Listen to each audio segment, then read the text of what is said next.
who really How's just that? want to provide a place where people can uh, have their minds opened and share openly about various spiritual matters. And so our topic tonight is pretty relevant, I would think: how to be spiritual after religious trauma. And I'm really excited to have Libby be our presenter tonight. Libby comes with lots of experience and lots of training in this area. And so she's got like 20 years of experience working in crisis response. And she also has a private practice supporting individuals who have been traumatized by their faith.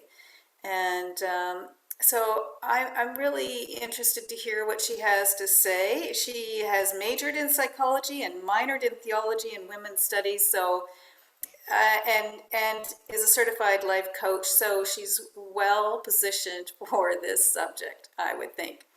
Um, I want to just give a couple of things, housekeeping items. So we are recording this session so that we'll be able to show the presentation to others who may not have been able to be here tonight. It will just be the presentation, and it will just be Libby who will be recorded. No one else's video will be recorded.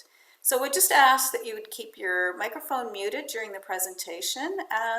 And after presentation, we're going to break off into some small groups and have some discussion. Then we'll come back together and just hear what happened in your groups as you discuss this topic tonight. So I did also turn on the live transcript for those who it may be helpful for those who are hard of hearing, or if English is not your first language, it may help to decipher what is being said. So if that is distracting for you, you can hide the subtitles just by clicking on the live transcript or the CC button and choosing hide transcript.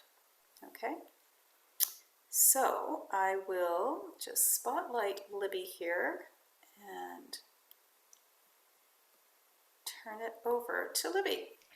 All right, I will do a share screen here and try and share just a portion of the screen.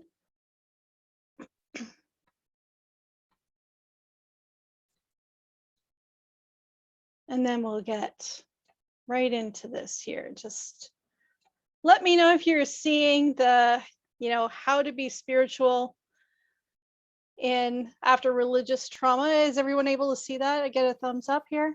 Awesome, perfect. All right, so let's dive right in.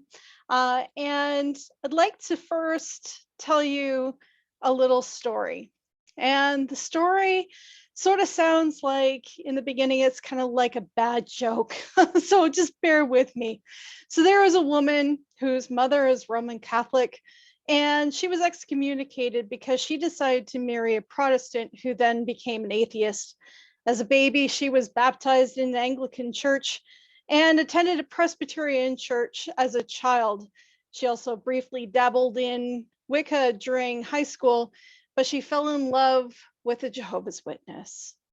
She converted, got married, and she was just so convinced by the conviction of his faith and all of the answers that they presented to her. After a turbulent marriage and a number of years with domestic violence and being ignored by the elders and being actually accused of of being the person who was responsible for her husband's infidelity, many into infidelity, because she was not submissive enough to her husband, not submissive enough to the elders, not submissive enough to God. And all she wanted to do was seek what was true, find something to believe in. So how does this experience shift over time? How does one get over something like that? And look back into the divine? Well, it's by uncovering spirituality.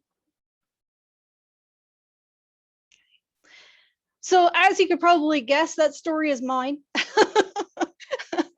And that is what spurred me on for so many years. I have had a passion for learning about spirituality, mythology, religion. And I have a desire to be able to support people who have been traumatized by their faith experience. So how is spirituality different than religion? Well, let's get a definition here. And I loved putting definitions in here.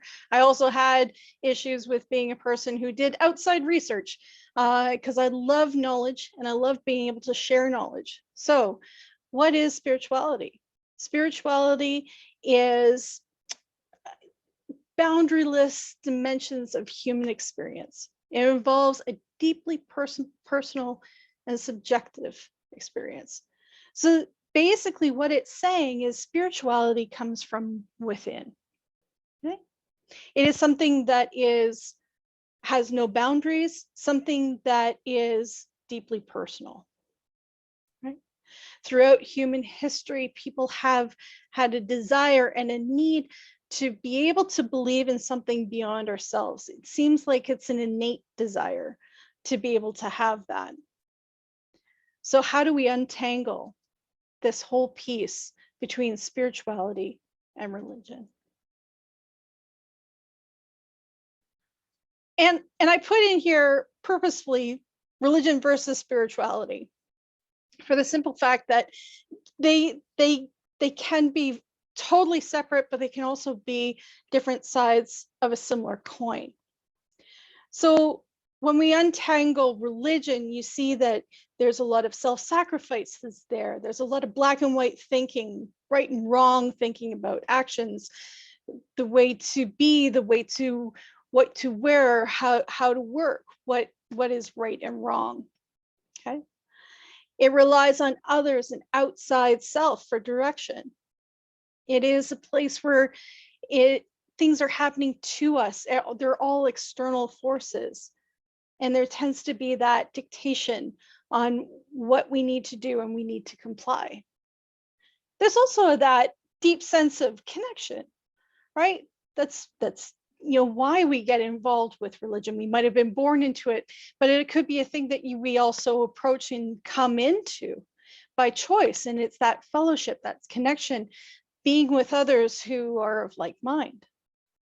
Spirituality is trusting your intuition. It's something that is more internal.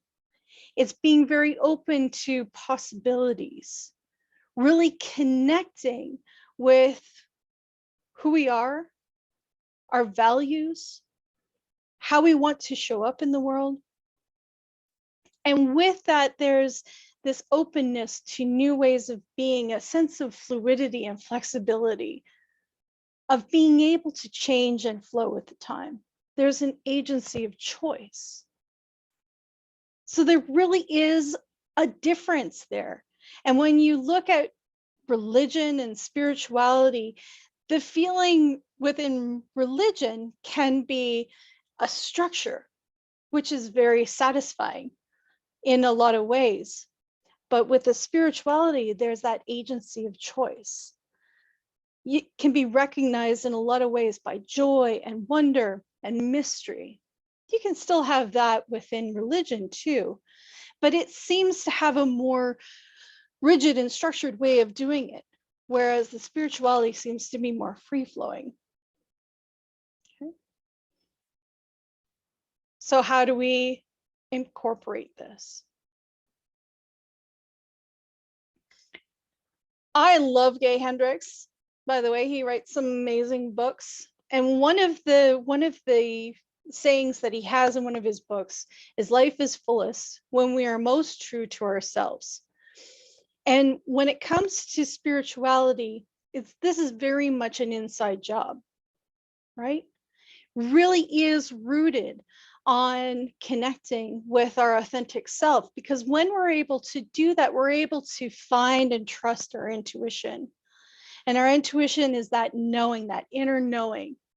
So that helps to guide us in saying, okay, so this element, I'm really connected to, this really resonates with me, this really has meaning for me, and it aligns with my purpose, and some would say my divine purpose, with my values, and how I want to show up and be in the world.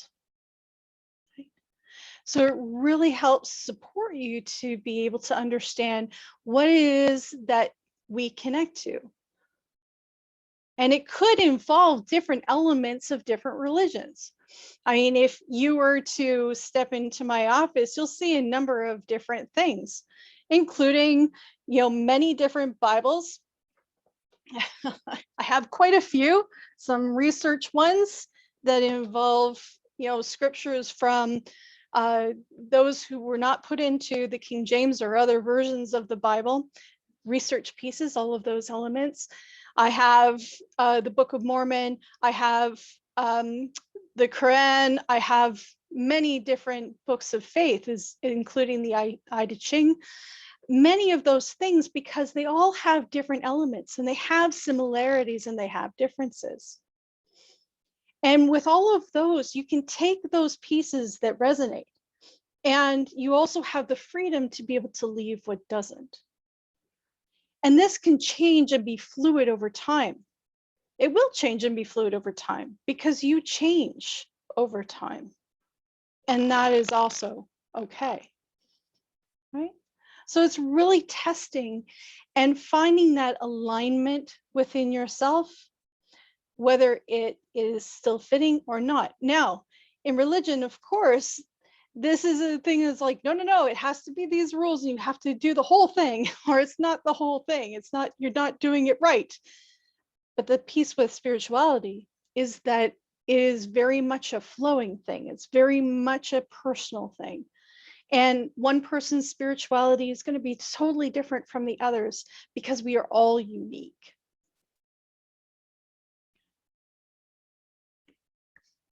And I actually came across this meme today, and I just thought it was really, really interesting. And it's a piece that really sort of stood out for me because there was a connection with nature. Everyone says, oh, I want to be out in nature and I want to, really connect with nature. And just like God, and just like nature, we already are nature. We already are divine. We already are part of source in our very existence. And that can be a challenge if there's been that structure and that resistance. But when someone who has been through trauma with their religion, when someone has been given no choice, when someone has been excommunicated, disfellowshipped, not able to connect with their community in that way, being able to have a choice, being able to know that the divine comes from within, and to be able to choose, to be able to trust, like a deeper trust themselves, trust others. There's something hugely empowering about that. So with that, I tried to keep it to the 15 minutes. Because I mean, I could probably talk for hours on this subject, but I wanted to give people a taste of this. And I do have a question that I would like to be able to ask you so that you can do the breakouts, and then we can do a question and answer afterwards and a discussion. And the question is, how can spirituality heal religious trauma? And I'm pretty sure that this is going to go into the chat afterwards. And I haven't had the chat open between this. Okay, so yeah, So I see that that is there. And if you'd like, I can stop sharing. Mary, do you want me to stop sharing? Okay. And we can go into the breakouts, and you can do what you need to with the recording. Right, thank you. I will stop the recording.